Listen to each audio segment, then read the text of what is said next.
Então, começando mais um vídeo voltado agora aos alunos do nono ano, a gente vai começar a falar sobre a Primeira Guerra Mundial. Então, nos vídeos anteriores, nos dois vídeos anteriores que eu gravei para o pessoal dos nonos anos, voltados para a questão do neocolonialismo, eu introduzi a situação, o contexto histórico em que estava envolvida a Europa, de maneira geral, que acabou levando à Primeira Guerra Mundial. Então, para a gente retomar rapidamente, a gente tinha as grandes potências europeias, eram principalmente França, Inglaterra, Alemanha. A gente tinha a Rússia como uma grande potência também, apesar de estar passando por uma fase bastante conturbada. E, enfim, eu vou falar um pouquinho mais da Rússia mais pra frente, porque a gente vai falar da Revolução Russa, e aí a gente vai ter que entender algumas coisas.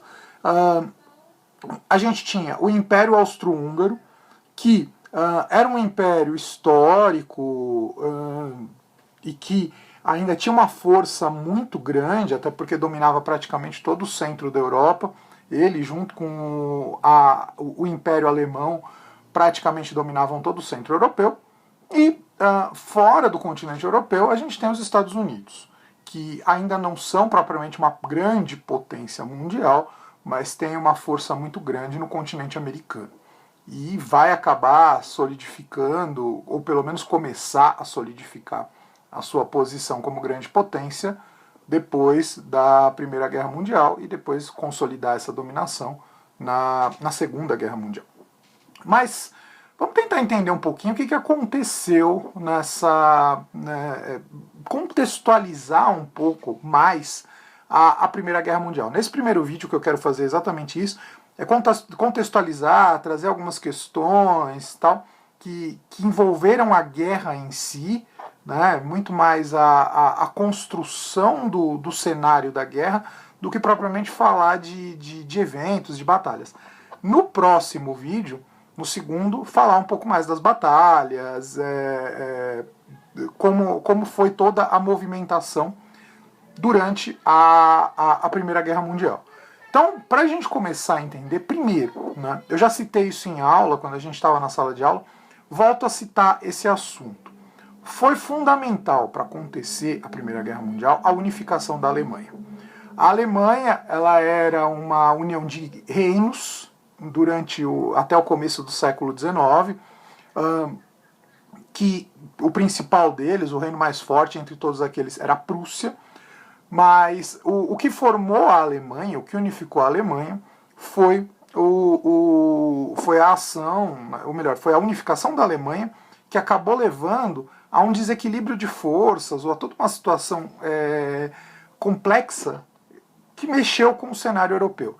Principalmente a ação do chanceler alemão Otto von Bismarck, que a gente vai citar a figura dele nesse vídeo, eu vou ter que falar um pouco dele, e eu quero mais pra frente, embora não seja propriamente assunto de nono ano, isso daí na verdade deveria ter sido trabalhado talvez com vocês ano passado, com quem foi meu aluno, mas eu quero fazer um vídeo mais pra frente, que não é tão essencial agora, mas eu acho que é interessante a gente fazer, um vídeo sobre a unificação da Alemanha. A gente tem dois países que se unificam ali, mais ou menos na metade do século XIX, que são a Alemanha e a Itália, que vão trazer consequências para todo o continente europeu, mas a Alemanha de uma forma muito mais intensa do que a Itália. E em 1870, a Alemanha vai entrar em guerra com a França, vai vencer a guerra e vai tomar a região chamada Alsácia-Lorena. Essa região ela tem uma importância muito grande porque ela era dominada, ela era rica em minérios como ferro, carvão.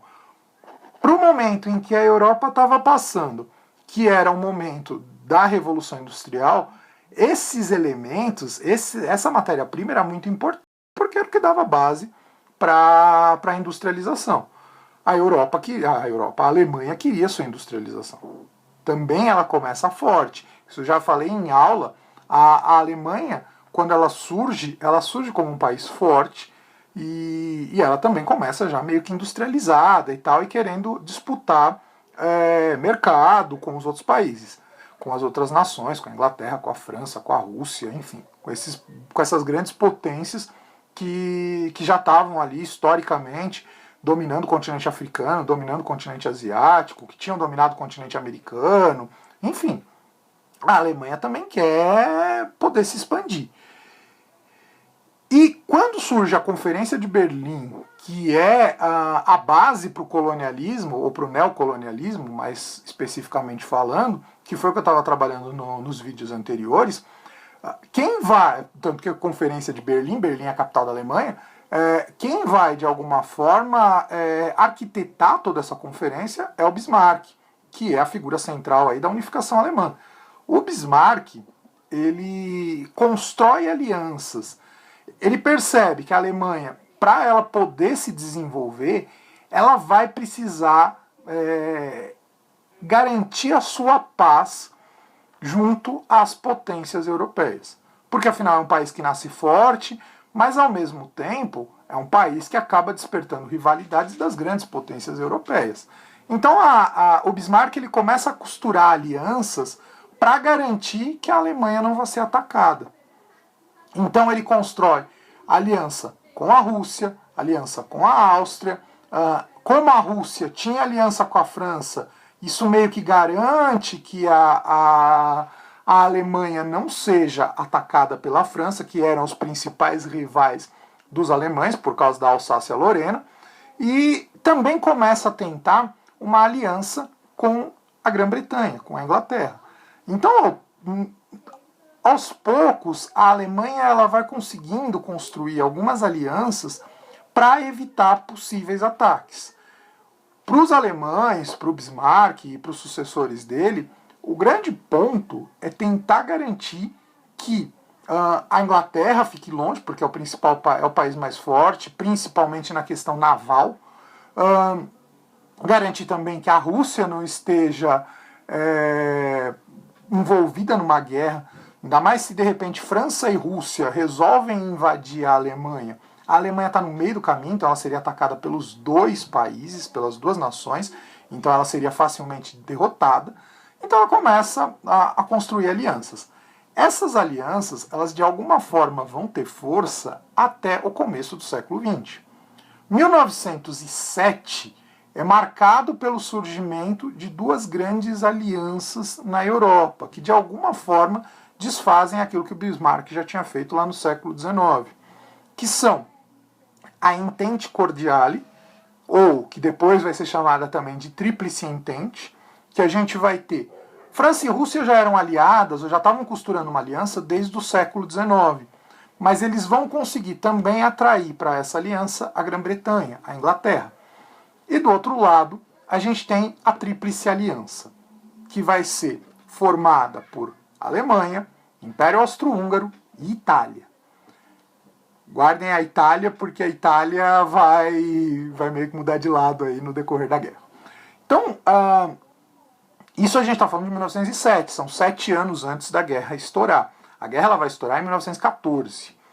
Então, esse cenário que surgiu de um certo equilíbrio de forças na Europa, ele só surgiu porque, porque foram construídas alianças, porque interessava uma paz, mas ao mesmo tempo existia um desejo de derrotar totalmente os adversários.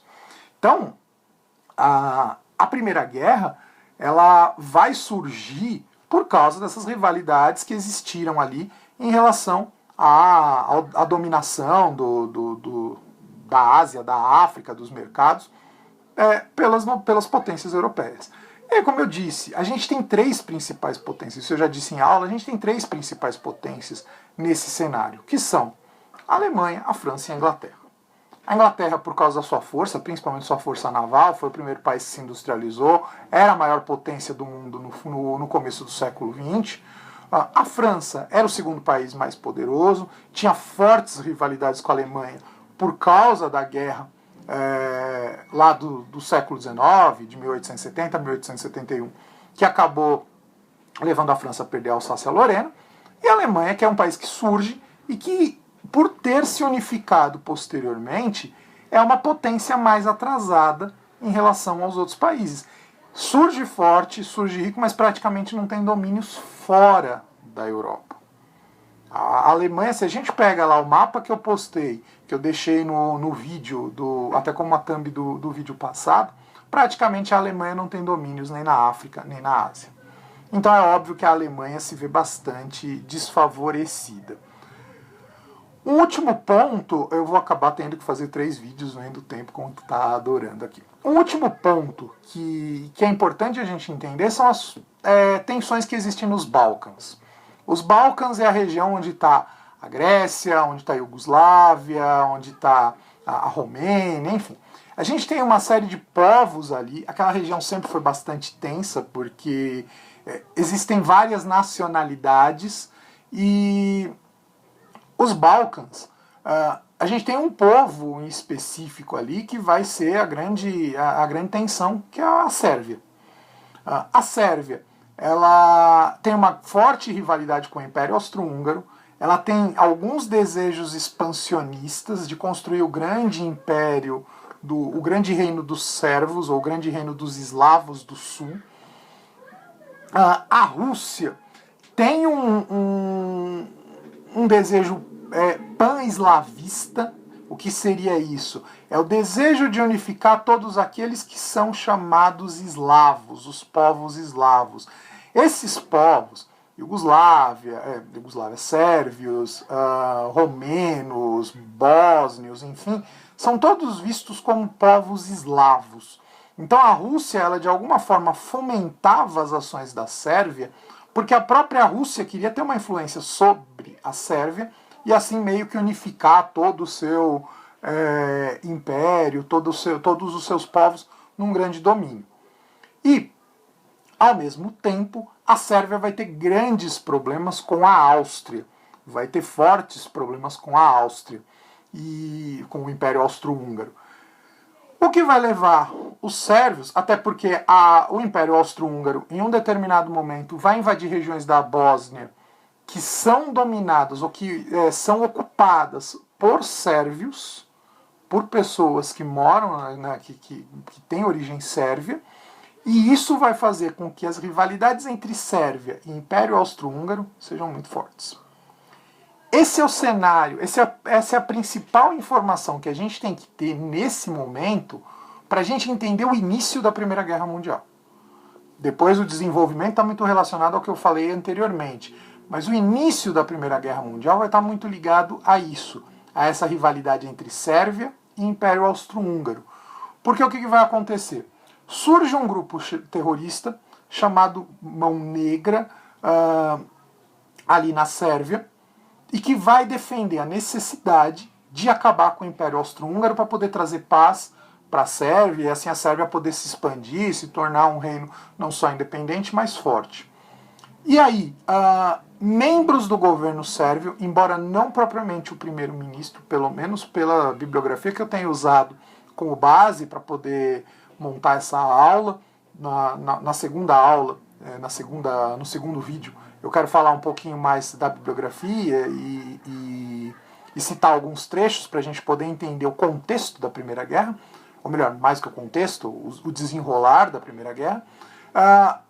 A figura do primeiro-ministro da Sérvia não estava envolvida, mas a gente tinha figuras da inteligência sérvia envolvida no atentado que acabou levando à Primeira Guerra Mundial. Então, em 28 de julho, vou confirmar que agora me deu dúvida, mas acredito que seja julho mesmo, de 1914, um estudante sérvio chamado Gavrilo Princip, na verdade eles já estavam lá na Áustria, eles vão a Sarajevo e cometem um atentado, matando ele junto com um grupo, mas quem mata é ele, porque o atentado no primeiro momento dá errado, enfim, eles tentam explodir uma bomba, a bomba não consegue pegar o arquiduque. Eles matam o arquiduque, que era o herdeiro do trono da Áustria. Ele mata o arquiduque, o Gavrilo Princip mata o arquiduque, e com isso, todo esse jogo que estava montado ali entre Sérvia, Alemanha, Áustria-Hungria, Rússia, Inglaterra, França, tal, isso faz com que estoure a Primeira Guerra Mundial. O Império Austro-Húngaro, vendo a morte do seu herdeiro, exige explicações da Sérvia.